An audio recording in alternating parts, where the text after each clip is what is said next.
खुशामद बुरी बला।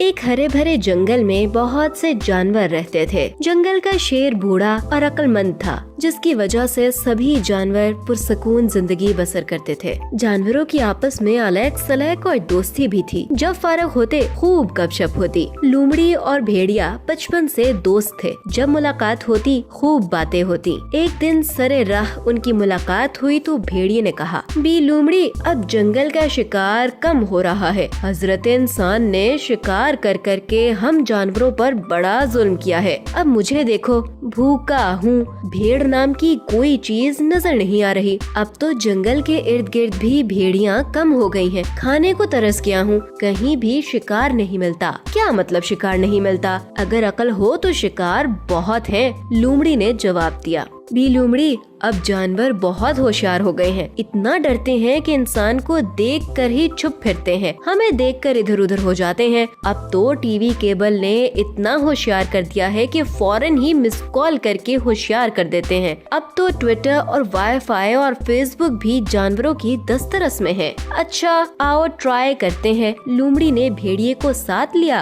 और नदी की तरफ चल पड़ी। वहाँ जाकर देखा कि मुर्गाबियाँ और दूसरे जानवर पानी में तैर रहे थे, अटखेलियां कर रहे थे। लोमड़ी ने भेड़िए को झाड़ियों में छुपा दिया और मुर्गाबियों की तरफ बढ़ गई। लोमड़ी ने मुस्कुराते हुए मुर्गाबी से कहा, कैसी हो मेरी दोस्त? अच्छी हूँ बी लोमड़ी, आज खैर है? तुम्हारी चालाकी के बड़े किस्से सुन रखे हैं। आज तुम्हारा दोस्त भेड़िया नजर नहीं आ रहा। वो झाड़ी में बैठा है और कह रहा है कि मान नहीं सकता। लोमड़ी ने मकारी से कहा, वो कह रहा है कि मान नहीं सकता? वो क्या कह रहा है? मुर्गाबी ने हैरानी से पूछा। छोड़ो मेरी फ्रेंड मुर्गाबी, वो भेड़िया है, उसका क्या कहना, बी लोमड़ी ने कहा। फिर भी वो क्यों झाड़ियों में छुपा बैठा है? मुर्गाबी ने हैरत से पूछा। असल में वो कह रहा है कि मुर्गाबी के पर बड़े सख्त होते हैं। अगर इसका तकिया बनाया जाए तो उस पर सो नहीं सकता, मगर मैं कहती हूँ तुम्हारे पर नरम होते हैं, खूबसूरत होते हैं। इनका तकिया बड़ा नरम होता है। तुम्हारा दोस्त भेड़िया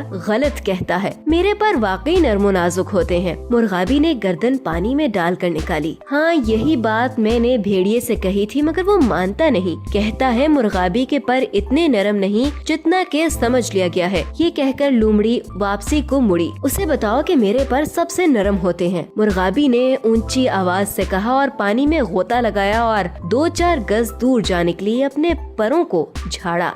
मैं उसे बता देती हूँ कि तुम्हारे पर। लोमड़ी वापस मुड़ी। तुम ऐसा करो कि एक पर मुझे दे दो ताकि उसे छू कर उसे यकीन हो जाए। ठीक है, मैं तुम्हें अपनी दुम के चंद पर देती हूँ। ये कहकर मुर्गाबी अपने नरम पर देने के लिए जूं ही लोमड़ी की तरफ बढ़ी, लोमड़ी ने उसे दबोच लिया और 2-4 निवालों में हड़प कर गई और उसके नरमो नाजुक परों का तकिया बनाकर बैठ गई। भेड़िया ये सब हैरत से देख रहा था। लोमड़ी बोली, देखा, तुम्हें यहाँ हर वक्त शिकार मिल सकता है, बस अकल इस्तेमाल करने की जरूरत है। क्या समझे?